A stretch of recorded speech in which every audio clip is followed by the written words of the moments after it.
বিশ্বাস করুন, আল্লাহ যদি কাউকে কিয়ামতে হিসাবের জন্য ধরেন, জাহান্নাম ছাড়া কোনো উপায় নেই।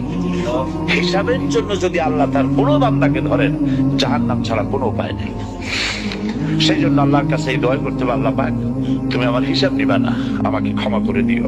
তুমি যদি কিয়ামতের দিন আমাকে প্রশ্ন করো যে যৌবন কাটাইছো কোন পথে, আমি তো যৌবন তোমার পথ রাখি নেই, আমি তো আমার যৌবনকে নষ্ট করে ফেলেছি। তুমি যদি প্রশ্ন করো টাকা পয়সা কামাই করেছো কোন পথে, আমি তার জবাব দেওয়ার পথ রাখি নেই। যদি প্রশ্ন করো কোন পথে খরচ করেছো, আমি সেটারও পথ রাখি নাই, নষ্ট করে ফেলেছি। তুমি আমাকে ক্ষমা করে দাও।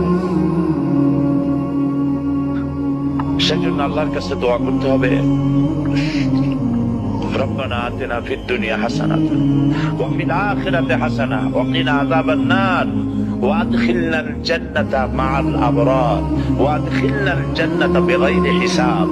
আল্লাহ তোমার নেককার বান্দাদের সাথে আমাকে জান্নাত দিও, আর তুমি দয়া করে কিয়ামতে আমার কোনো হিসাব দিও না।